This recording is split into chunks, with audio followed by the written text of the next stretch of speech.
Ito po ang ating Graco Modes Duo twin stroller or tandem stroller. Ayan. Good for newborn po siya. Ayan. Ganyang setup pag So, newborn. itong setup na to, magkaharapan, pwede siyang pang newborn. And then, yung kanyang back seat, pwede siyang sit and stand. So, try natin. So, ako 65 kg, 66. So, ayan. So, kapag ang baby po ninyo medyo malaki na, and then, yung second baby niyo is newborn, ayan. Pwede rito, si kuya o si ate nakatayo or nakaupo. Ayan. Okay? So, kung kambal naman, yung kaninang setup na magkaharapan. Okay? So, many ways to use po ito. Pwede siyang magkaharapan ng ganyan. And then, yung pangalawang setup, pwede siyang ganyan. Okay? So, magkatalikuran. Pwede rin naman itong front seat nakaharap po doon. Higa mo. Okay? So, higa natin siya. Higa ka, nak. Ayan. Okay? Higa ka nga, nak. Higa ka. Dali, higa ka. So, pwede rin naman po na isa lang muna yung stroller nandito. Okay? So, ito kahit wala muna siya. Sakaling buntis pa lang po yung parents po, ayan. Naka-standby lang po muna po yung isang stroller. Ito. Butang. May nakasakay siya na yan. Okay na, baby. Thank you. Excuse me. O, sige na. Okay na nga. Thank you. Ay, tapos ka na. O, sige na. Sorry, tayo sa ito. Sige na. Ito ba, ilan mo to seat? So, ayan. So, ito po yung details ng ating back seat. Wala po itong faded, wala siyang discoloration. Ayan. Okay. So, ito po yung kanyang front handle. Meron siya lagay ng cap. So, dito siya sa ilalim, pinapress. Kapag tatanggalin ninyo si baby, ilalagay o tatanggalin nyo po si baby. Press nyo lang po siya and then, ayan. Tanggalin natin. Masakit lang kasi daliri ko eh.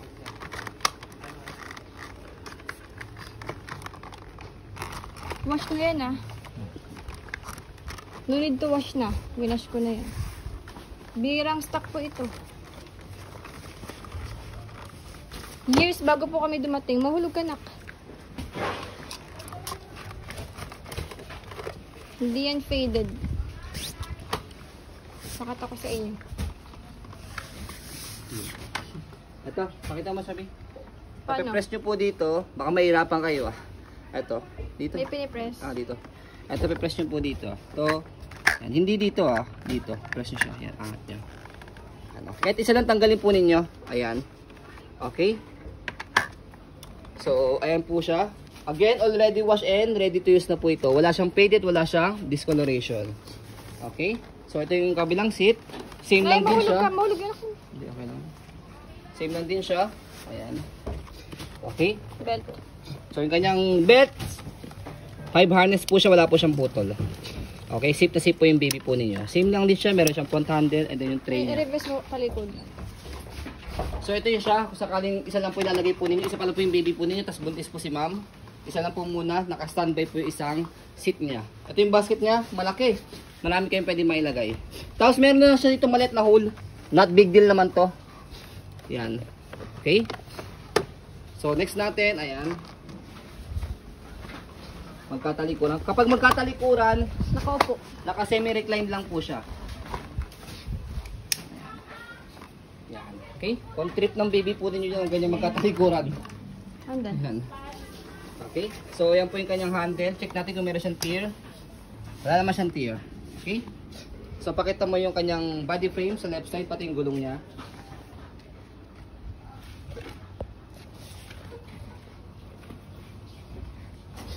So, yung kanyang step board. Yan. Step board tawag dyan. Tapos, ito yung stopper niya. Angat nyo muna siya, tapos stopper niya. Ayan. Iaangat yung stroller? Tapos, pagka naman po i-go nyo na, angat lang konti, tapos baba, angat nyo na to. Para mag-go siya. Okay? So, next natin yung kanyang body frame sa kabilang side. Ayan yung kanyang harapan. By the way, ito yung kanyang footrest, tapakan ng paa. Ganyan Okay. talaga siya fix. Okay? Kabilang side ng body frame. Pinilab po ito. I expect sign of usage. Yes. So, stroll natin to make it sure na wala siyang problem regarding sa kanyang mechanism. Ayan. So, pauna na lang kayo dito dahil ilang buwan din kaming walang ganito. Year, kamo. Isang taon ba? Kaya pauna na lang po sa lahat po nagpapalap sa amin ng ganitong style ng stroller. Ayan. So sa pag-fold, ganito naman po siya. Okay na, Bibi? Thank you.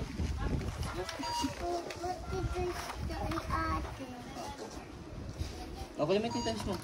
Oh, toys mo na yun. Ah. So, matagal yung video. May So ano sa kami. pag-fold po sa kanya, ganito lang.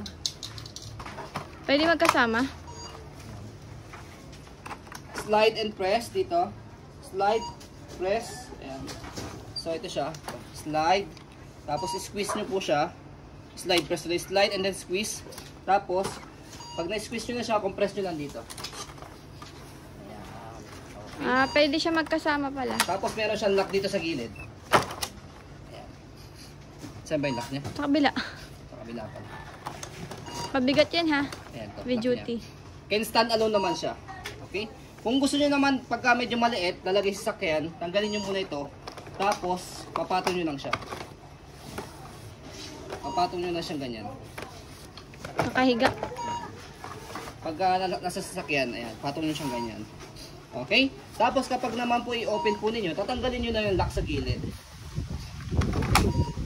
Tatanggalin nyo na yung lock dito. Tapos, bubukan nyo lang po siya.